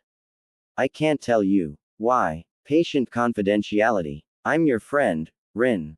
"I'm just concerned," Kakashi pressed. Rin sighed. Kakashi's inquisitiveness was as legendary as his stubbornness. Unless she shushined out of there quick, she wasn't going to get Kakashi off her back. Not to mention that he would only get more suspicious if she was to do that. Fine, Kakashi-kun. Minato was sick, but everything is okay now. The aftermath is just him recovering. He will be fine soon, promise. Kakashi looked directly at her. That's it, Rin huffed. I didn't have to say anything, you ingrate, she snapped. Touché, Kakashi said, but I guess that's acceptable. He gave her a wide grin from under his mask. Thank for sparing me that much. Butt kissing isn't going to make me spill any more, she told him evenly. Kakashi sulked. Fine, fine, he said. After a moment he said, I just hope Sensei is okay though. Thoughtfully he added, because I've noticed that Sensei has been gaining weight lately. I would say anywhere between 5 to 10 pounds perhaps. I know eating a lot of ramen isn't healthy, but he shouldn't be gaining weight just from eating that. Oh come on, Kakashi. It's not so bad. I think Sensei is just suffering from sympathy pains. You know how sensitive he is about Kushina-san, Rin defended. What are sympathy pains? It's a condition when the male feels everything their pregnant mate or a close female friend is experiencing. That sounds. Hey wait. Turning toward Rin in shock, Kakashi asked. Kushina-san is pregnant. Rin nodded happily. Yep. About 13 weeks in. Ah, Kakashi muttered thoughtfully. Well, that explains a lot. I need to give them my best wishes. Deciding to get back on topic, Rin said with a smile, besides, Kakashi, do you see the way Sensei eats ramen? He orders extra vegetables in with his soup, so it's not so bad. Well, if that's the way you feel, then how about I treat you to a bowl? Kakashi offered offhandedly. Really? Rin asked, taken aback. She blushed. Kakashi saw the hopeful look in her eye. Dispelling it quick, he held up his hands. Not like a date, Rin, he explained quickly. Oh, Rin deflated in disappointment. Suddenly a look of realization crossed her face. Wait, you just want to spy on Sensei, don't you? She asked suspiciously. She got her answered when Kakashi awkwardly scratched the back of his head while chuckling nervously. Rin snorted under her breath. She inhaled and exhaled deeply before turning toward her idiot teammate with a dazzling smile. While fluttering her eyelashes, she cooed sweetly, "Oh Kakashi," and she said it why too sweetly. Yes. Rin leaned forward. I need to tell you something, come closer. Against his better judgment, Kakashi complied. What I want to say issssssss, Rin whispered into his ear. Kakashi felt strange shiver go through him. Rin's warm minty breath made his ear tingle. Go spy yourself. Don't use me as an excuse, baka. She bellowed at him before storming off. Kakashi twitched back. Rubbing his pinky into his ringing ears he mumbled, women, I will never understand them. Minato currently was listening to them from behind a tree. He was going to join them for a training session as a surprise, and to get out of the house, but he had arrived too late. When Kakashi started prying about him, he decided to hide his presence and listen in only to wish he hadn't. Minato worriedly looked into the mirror in his room. Am I getting big already? He questioned himself. He lifted his shirt. No bulge was visible yet. He figured his tight muscles would not stretch out easily for a while, but his face told a whole different story. It was fuller, and though his body was not curvy yet, but it did look more solid and less lanky. Letting out a sigh, Minato pouted childishly. Stupid Kakashi. Kushina had just happened to come into the room with a laundry basket tucked under her arm and caught Minato red-handed, standing in front of the mirror with his shirt rolled up. Checking out those rock-hard abs. She teased lightly. In embarrassment, Minato quickly pulled down his shirt. No. Minato, you're not fat. Well, not yet anyway, Kushina chuckled good-naturedly. It's going to happen, so there's no point lamenting over it. Minato mocked a scowl as he turned to look at Kushina. I'm not lamenting as you put it. I'm just not adjusting to everything like I thought I would, he corrected her. Wow. Just wow. What? You always plan at least 4 steps ahead, and yet here you are admitting that you got nothing up your sleeve on this one, Kushina explained. It's not like I planned on ever becoming pregnant, Kushina. Heck, I have more backup plans if the Kyuubi was to break free from your seal than how this will turn out.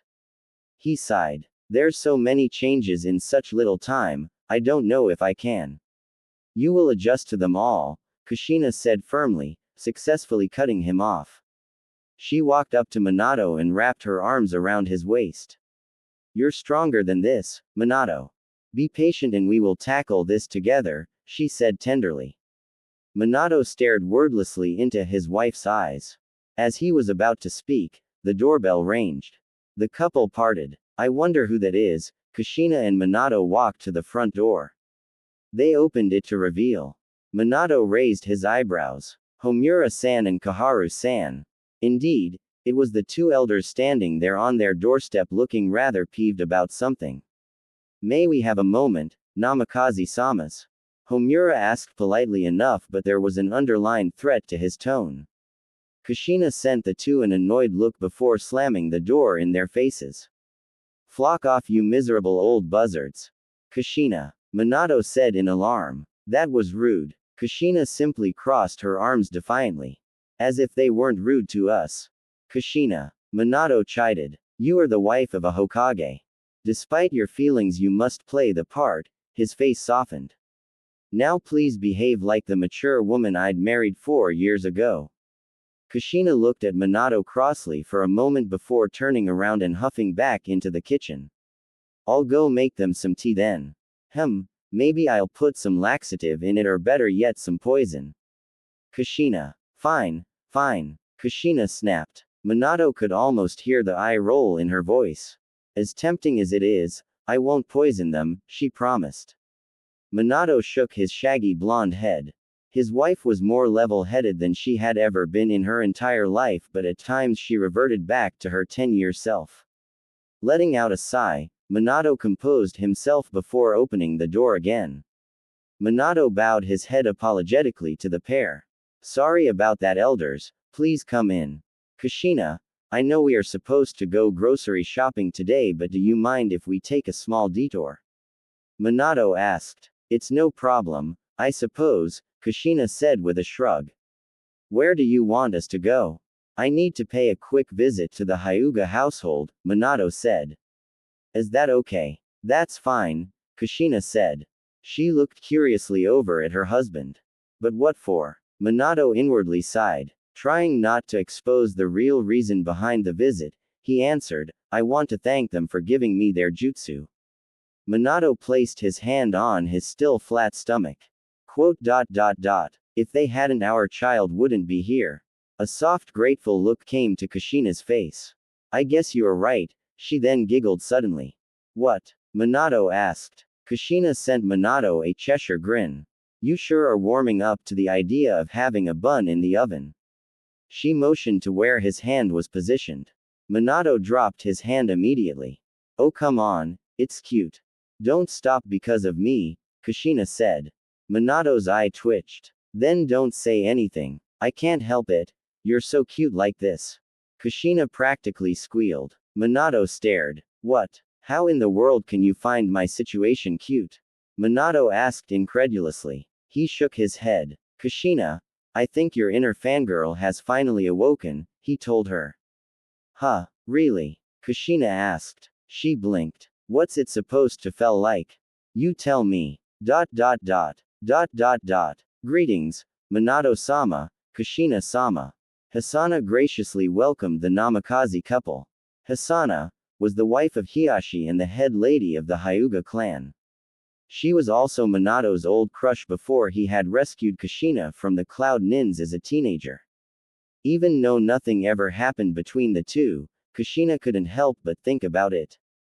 After they had exchanged pleasantries, Hisana brought the couple to the family room where Hiashi and Hizashi and his wife, Mawaru, were waiting. Neji sat patiently in his mother's arms as his large curious eyes traveled back and forth from the newcomers, Minato and Kushina. His eyes lingered on Kushina for a moment longer.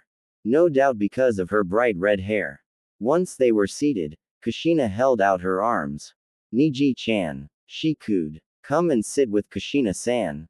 She was itching to hold toddler. You are such a cute little boy.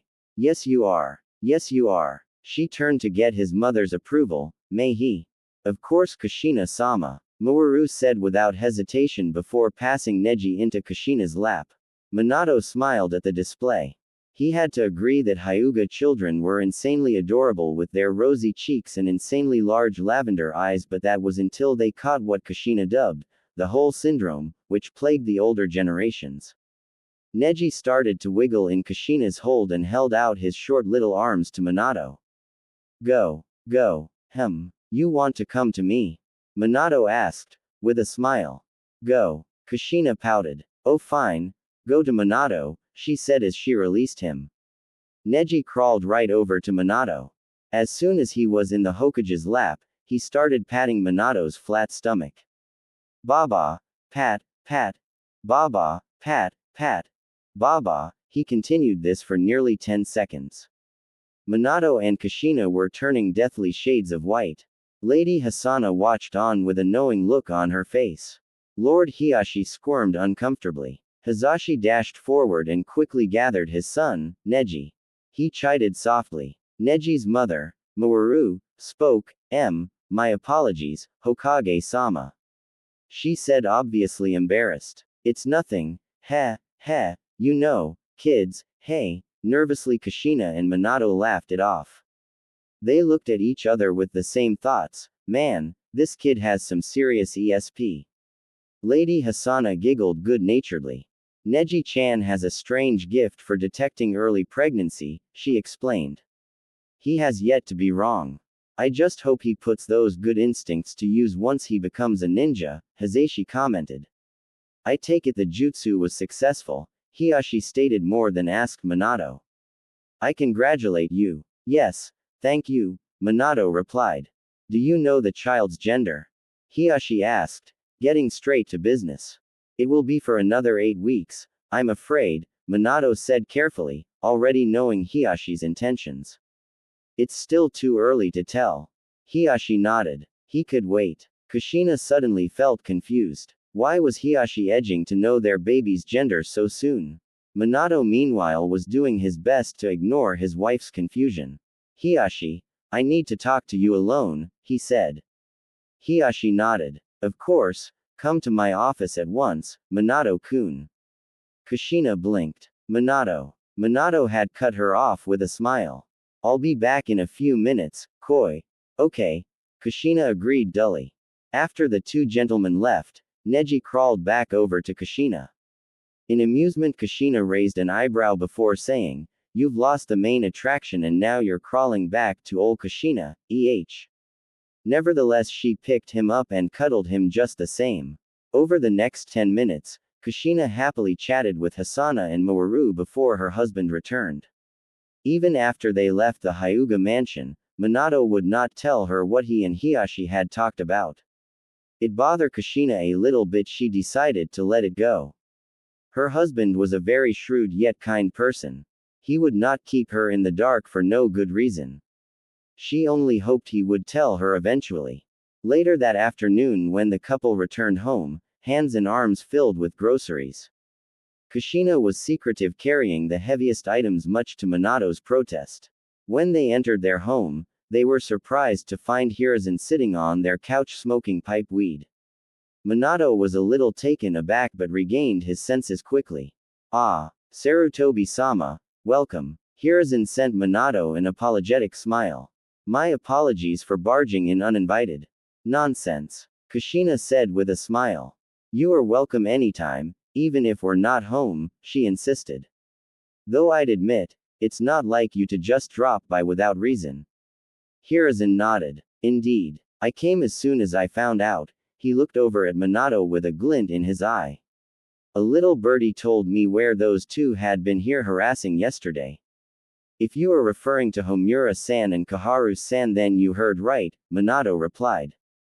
Sarutobi's shoulders sagged. He knew his teammates meant well, but sometimes he felt like they did more harm than good. What did they say? He sighed, expecting the worst. Or better yet, what did you tell them?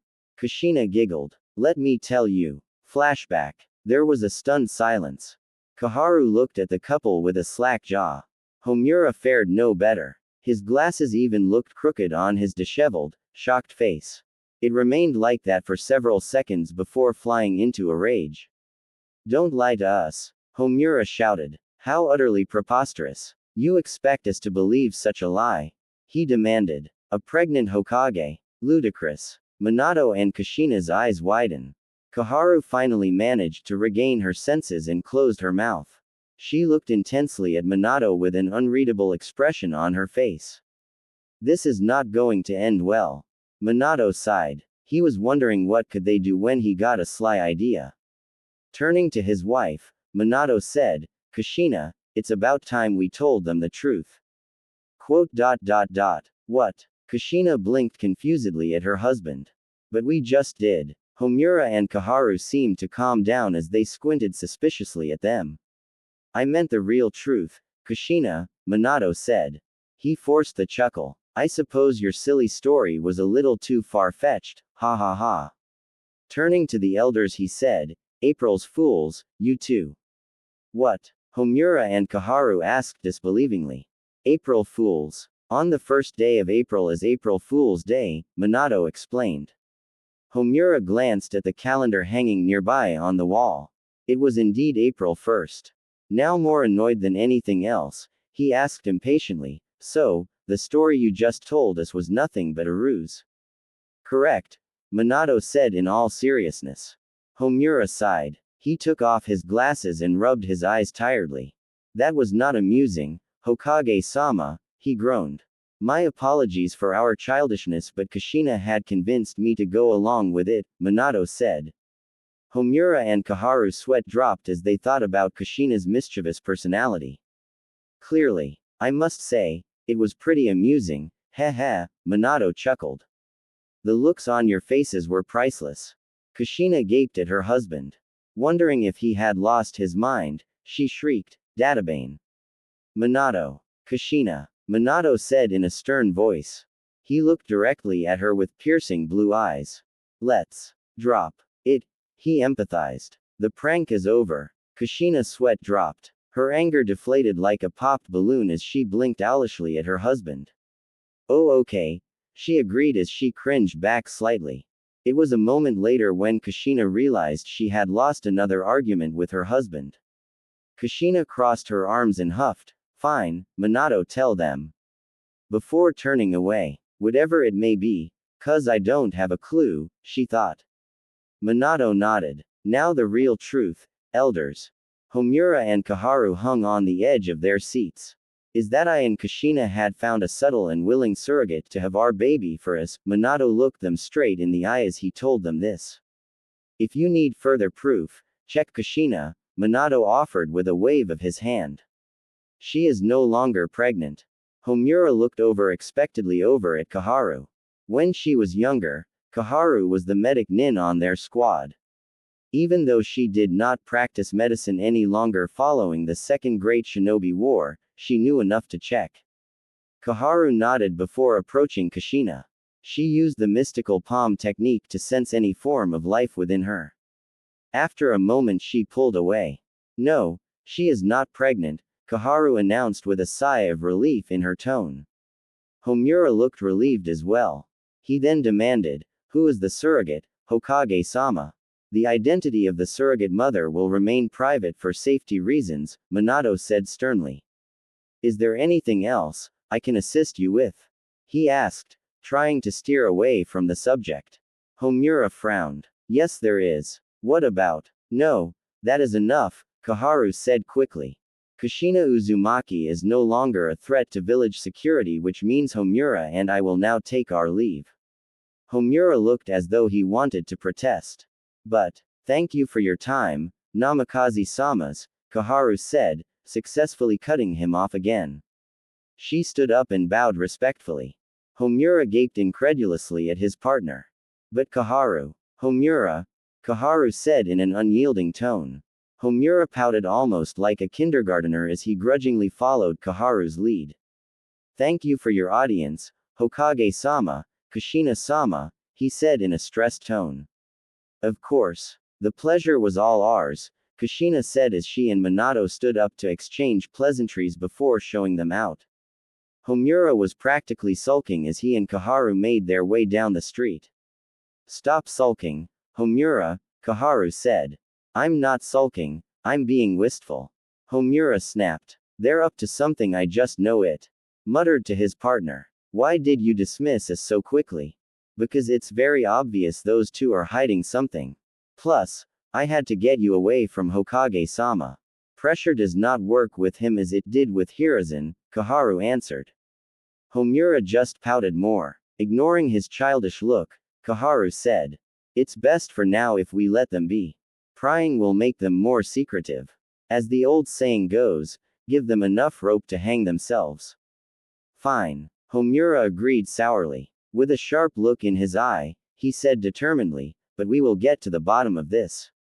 Of course, Kaharu replied simply. Meanwhile, the Namikaze couple peered through the window blinds as they watched the pair walk away. Minato, you are a genius. Kushina squealed as she hugged her husband.